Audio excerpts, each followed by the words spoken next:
What's up, guys, and welcome to Movie Importance Flashback Reviews, where I take movies from the past, break them down, and tell you what I think about them. If you like what you see, of course, hit the subscribe button. Join Movie Emporium, hit that notification bell at the top to find out what's coming next, and of course, comment below on any videos you watch on my channel. Great Scott, guys! It's been 30 years since Back to the Future Part 2 came out, and that's pretty crazy because I remember seeing this in the theater. I was, 7 years old when it came out, but I had an affinity for Back to the Future as well as Ghostbusters, and I was excited to see this. I mean, who wasn't? Back to the Future was a phenomenon. It made over $200 million. It was in a theater for a year. And of course, Universal, with the success of this film that they didn't think was going to be a success, they greenlit a sequel. And they're like, Bob Gale, Robert Zemeckis, do what you want, but get us some sequels out as soon as possible.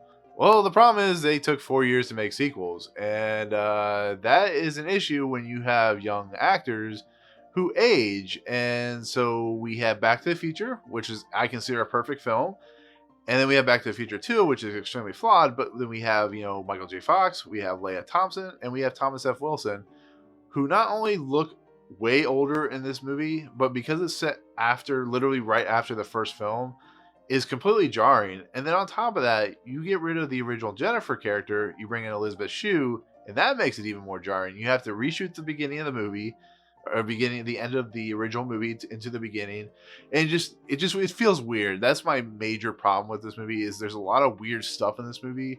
It doesn't make it a bad film because there's a lot of ambition going into this film, especially what Bob Gale and Robert Zemeckis were trying to do. But the ambition is a little too much. You can really feel that there's too much weight and pressure being put on them to make good films that it almost completely collapses. But it has such interesting ideas. This movie first takes place in 1985. It's normal. We see the beginning or the end of the original movie. It goes to 2015, where I think there's about a half hour, 40 minutes worth of film there. It goes back to 1985, where we get like the dystopian hellscape of what Biff has done in the future to go to the past. And then we would go back to 1955, where the whole film completes.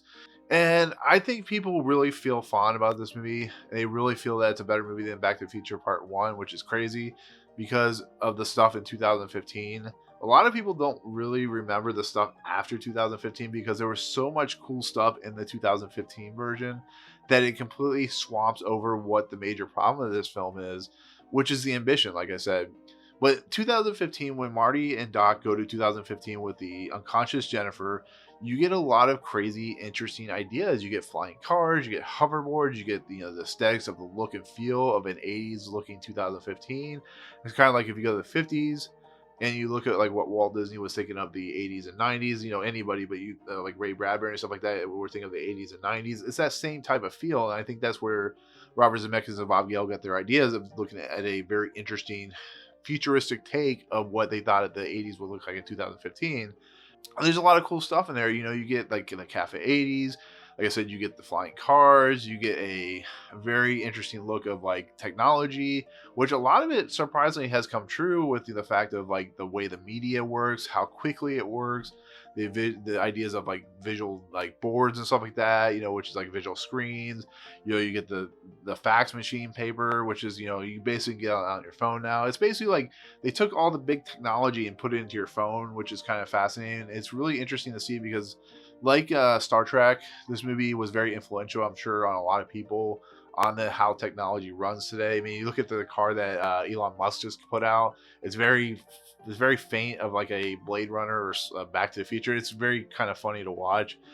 But you get like the chase with the bad guys in Griff. Like I said, they go to the future to basically rescue or basically bail out Marty McFly's kid, and they do the chase around on the hoverboards, and you get to see the really cool like movement, how like it's basically the Back to the Future sequence, but in a more futuristic setting. And that's just still another problem because they're taking a lot of sequences from the original movie and putting them into this one. And then you get like, you see the home life of Marty McFly. You learn about how he was in a wreck and, his home life is just complete disgrace. Flea pops up as like his boss or something like that, which is crazy. Flea from Red Hot Chili Peppers, and he gets involved with a scandal and it ruins his life. And you get to see like dehydrated pizza. You get to see like a dog on its own walker with a leash that's being motorized by itself. You get to see the police and how they're like very just weird and distilled and stuff like that.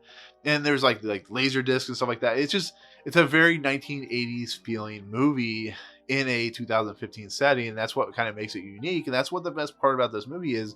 And that's where that wonderment and excitement and joy nature of what Robert Zemeckis and Bob Gale did with the original movie. But then you get into the idea of the Gale or the sports almanac, the Gray Sports Almanac. And that's where the movie just kind of completely goes off the rails and kind of completely just falls apart. When Biff gets a hold of the magazine and he uses the DeLorean, which I don't know how he's able to operate, because how he's able to figure out how to go back to the past is kind of a problem, because it becomes a plot hole. Is like, how does he figure this out? Because he saw the DeLorean back in the past and he sees it now, but how is he able to operate it?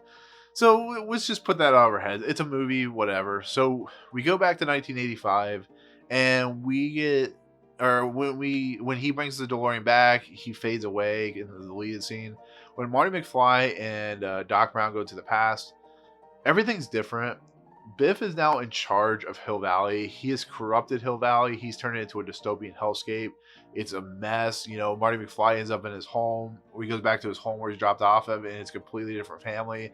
Everything's turned into like a ghetto madness. You know, the principal from the original film shows up, Strickland, and he has like a shotgun and bullets and stuff like that. And he's like shooting at some like teenagers or whatever. And then it's just like all the stuff that happens. We learn that, you know, George McFly has been killed by Biff Tannen. And all these things, you know, when you see Marty McFly's mom, you know, played by, you know, of course, Leah Thompson, it just is so uncomfortable to watch. It's so unnecessarily dark and disturbing and just kind of mean-spirited that it kind of completely like falls apart the movie. It just like, it's so weighted under its ambition that it just like completely collapses under it. And I think that's just why my nature of wondering why people think this film is much better than it really is really bothers me. It's not saying it's a bad film, because you can still enjoy it for moments, but it just really falls under its own weight. I mean, I'm watching, I'm like, oh my god, like, there's a point where, you know, Marty McFly confronts Biff about the almanac, and he chases him up to the roof, and we find out that he killed, you know, like I said, George McFly, and he wants Marty to basically jump off the roof and commit suicide. I'm like, holy crap, that's dark. I mean, who thinks about stuff like that? I mean, I understand, like, you know, thank God they went to like a much more fun Western feel in the third one, but when you see a lot of stuff like that, it's like, holy cow, that's like, if kids were watching, they're gonna, if they realize what is happening, it's like, oh man. But you know, thank God this movie starts to kind of right itself when we learn that like Biff went back to 1955. He took the almanac back there to give to himself to basically create this hellscape.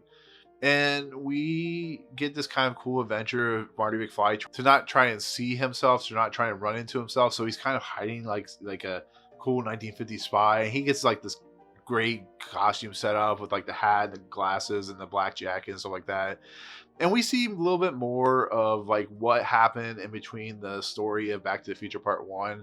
And so we see, you know, Biff Tannen kind of, you know, go up on Lorraine and try to hit on her and try to ask her to dance. We see that kind of stuff.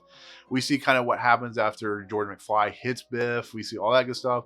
And then there's like, it leads all into this like really cool chase where we see Biff try to kind of, which is still kind of dark, but it's still a lot of fun, chase down Marty McFly because he realizes what he's trying to do.